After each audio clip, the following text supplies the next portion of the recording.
Graça e paz, tudo bem? Professor Netanias aqui.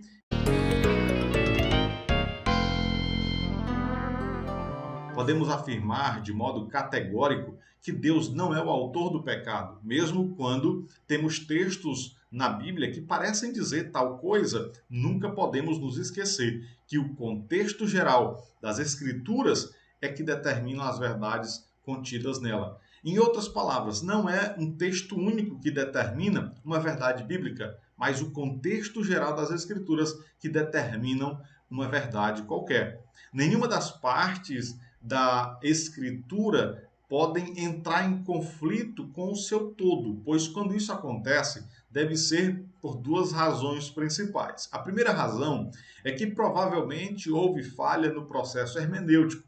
A segunda razão é que certamente foi realizada uma exegese, ou seja, o intérprete forçou suas crenças ao texto e não deixou o texto falar por si só. Terceira razão que nós poderíamos apresentar é que não foi levado em consideração todo o contexto geral das escrituras sobre o tema em questão, ou seja, houve uma interpretação isolada, com algum pretexto, sem contexto, e acabou por gerar uma inverdade bíblica. Isso acontece também nesta exata questão do pecado ser criado por Deus, no que muitos acabam acreditando. O texto em questão é Isaías 47, versículo 5, que diz: Eu formo a luz e crio as trevas, eu faço a paz e crio o mal, eu, o Senhor, faço todas estas coisas. Quando lemos esse texto, parece que Deus é o autor do mal, do pecado, mas, a bem da verdade, essa não é a verdade. Poderíamos até reescrever esse texto da seguinte forma: quando eu crio a luz, eu torno evidente a existência das trevas. Quando eu faço a paz, eu demonstro a existência do mal.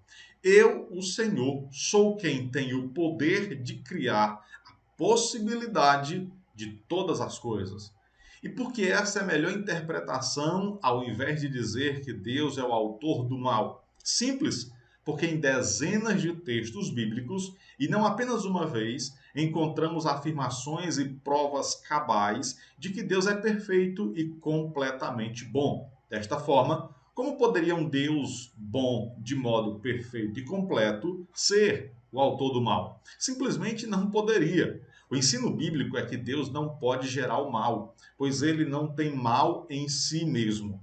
Ele contempla o mal, ele conhece o mal, ele combate contra o mal, ele se compadece de nós quando sofremos o mal, ele nos livra do mal, ele nos dá o perdão quando praticamos o mal. A pergunta óbvia é: Deus possui dupla personalidade perfeita? Ao mesmo tempo em que é perfeitamente bom, é também o criador perfeito do mal? Afinal, tudo que ele faz é perfeito. Em Jó capítulo 34, versículo 10, encontramos que longe de Deus esteja a praticar a maldade e do Todo-Poderoso cometer a perversidade. Na carta de Tiago, capítulo 1, versículo 13, é nos dito que ninguém, sendo tentado, diga: de Deus sou tentado, porque Deus não pode ser tentado pelo mal e a ninguém tenta. E ainda vai mais longe e explica a razão do mal ou da tentação, quando diz: mas cada um é tentado quando atraído e engodado pela sua própria concupiscência. Depois, havendo a concupiscência concebido, dá a luz ao pecado, e o pecado, sendo consumado, gera morte. Não erreis, meus amados irmãos. Veja que Tiago está muito seguro de que o pecado é gerado na tentação e atração pelo mal, sendo o passo seguinte a consumação, e o resultado, claro, é a geração da morte do pecador.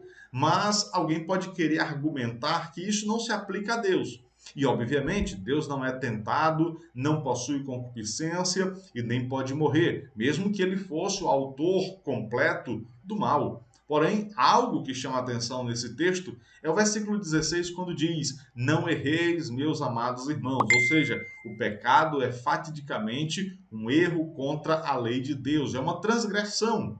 A questão agora é que precisamos retornar um pouco antes Quando dissemos que Deus poderia ter dupla personalidade, pois ao mesmo tempo que condena o mal, ele mesmo foi o autor, o criador do mal, para que o homem pudesse praticá-lo. Ora, segundo Tiago, isso é impossível, pois Deus não erra e muito menos condena o homem ao erro. Pelo contrário, segundo a Bíblia, ele condena o homem que comete erros e permite o homem errar pelo desejo que há em seu coração, fruto da sua livre escolha. Mas então, onde se originou o pecado? Em Deus, no homem ou em que lugar? Categoricamente, podemos afirmar que o pecado originou-se no mundo angélico, quando parte dos anjos que Deus criara rebelou-se seguindo as diretrizes egoístas do diabo.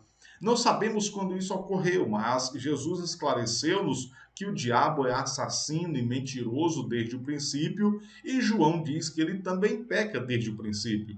Isso só nos mostra que antes do pecado ser experimentado pela raça humana, ele já existia, mas que também não fora criado por Deus, pois Deus é eterno, o mal não é eterno. O mal teve um princípio e que está estabelecido sobre o próprio diabo, quando, rebelando-se contra Deus, estabelece o pecado e passa a praticá-lo obstinadamente.